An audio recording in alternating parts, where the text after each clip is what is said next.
Salut les petits génies. Vous l'aurez compris, cette vidéo sort un peu des sentiers battus. Mais personne dit ça. Plutôt que de faire un top 5 ou un top 10 de la zone 51, ce qui a déjà été fait et refait, j'ai décidé de vous résumer les grandes lignes rapidement, puis de vous faire écouter l'enregistrement d'un homme qui essaya avec un avion civil d'atterrir sur la zone 51 en pleine nuit. Durant tout son périple, il se rend en contact téléphonique avec un animateur radio local. Je sais que beaucoup d'entre vous sont fans de paranormal, alors j'espère que cette vidéo vous plaira.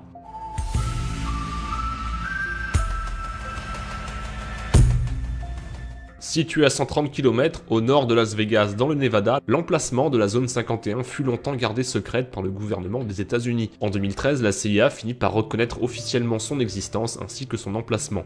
Durant la Seconde Guerre mondiale, la zone 51 servait d'entrepôt de munitions pour les pilotes de l'armée de l'air. Après la guerre, le site fut approuvé par le président Dwight Eisenhower pour servir à développer et tester des avions ainsi que des prototypes d'armes. Situé au nord de la zone 51, le lac Groom fut utilisé au milieu des années 50 pour tester un de ses prototypes d'avions espions, le U-2.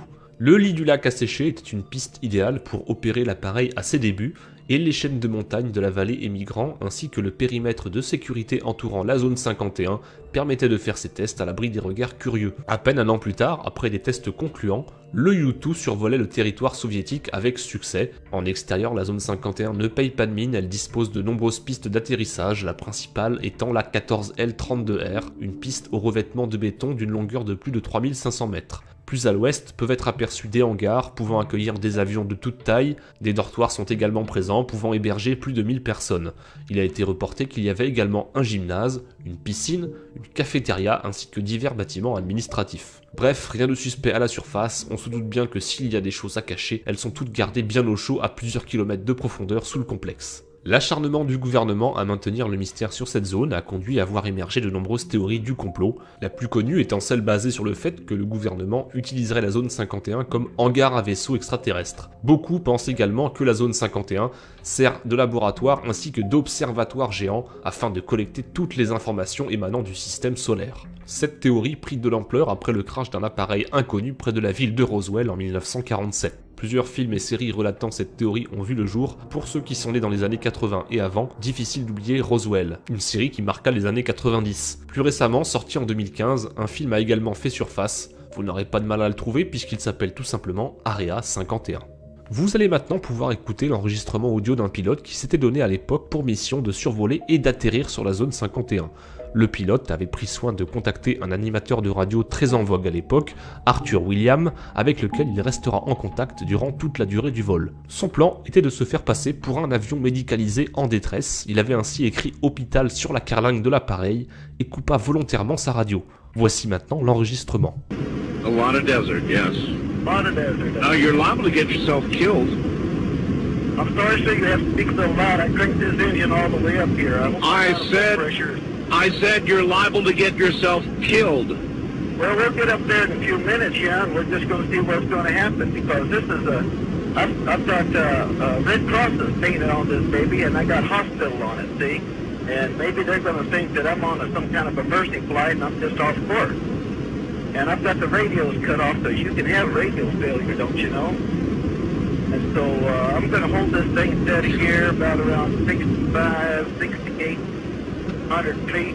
Why are you doing this? Why are you I'm doing going to this? get to the bottom of this. I'm a American. My family has been American for years, and I want to get down in here and I want to find out what's happening. All right, then why are you doing it at night? Because that's the best way to get in here. But even if you manage to overfly the area, what I'm do in the you... restricted zone. I just entered the restricted zone. I see a bunch of lights out there. Looks like some kind of a searchlight coming on. You're in the restricted zone now? I just crossed that restricted zone. I'm going to drop this thing down. I'm telling you, you're going to get shot down. Hold on here now. I got my bill. I tell you what, I want to get down here and firm like a little frog that's just stepped on by big dogs when I get down here. In a few minutes here, I'll tell you that. Because I'm not going to... Hey, looks like there's a F-16 coming up here. I wouldn't be surprised. You're making a mistake. He's scrambling somebody down there. He's got some afterburners on because I can see him. He's about 5 miles out. That old boy is cranking. Yes, sir. And I see something opening up here on the ground. It's I'm pretty low now. I'm starting to pick up all kind of buildings down here. I see something here is level with the ground, and they're opening this thing up. There looks like something's coming up out of that. I can't tell you what it is. It must be on some kind of a...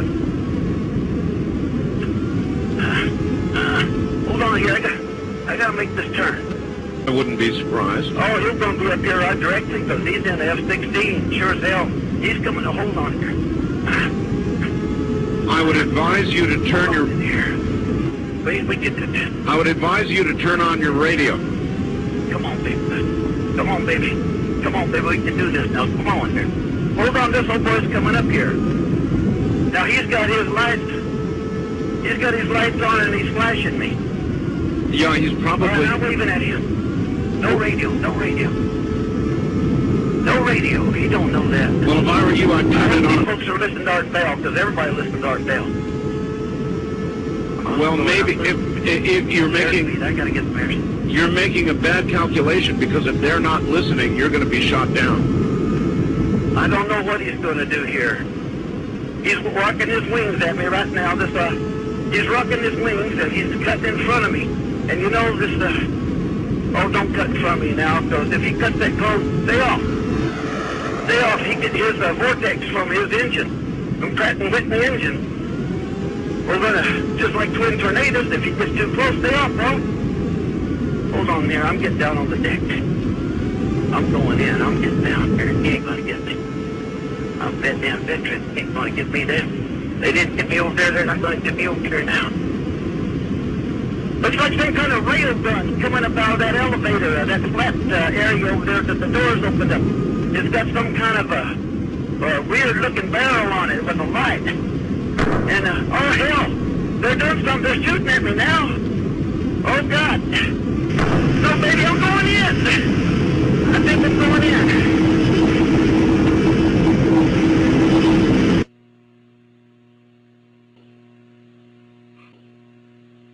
Cette histoire a de quoi faire froid dans le dos, même si beaucoup ont pointé du doigt le fait que ce ne soit au final qu'un hoax. Dans tous les cas, nous ne serions pas vraiment étonnés si nous apprenions que son avion avait été abattu, le pilote ayant violé un territoire du gouvernement, qui plus est, malgré les nombreuses tentatives de dissuasion de l'avion de chasse qui le suivait, le pilote n'a jamais essayé de ralentir ou même de faire demi-tour. C'est maintenant la fin de cette vidéo, j'espère qu'elle vous aura plu. Si vous souhaitez voir plus de sujets sur le paranormal, n'hésitez pas à me le faire savoir dans les commentaires.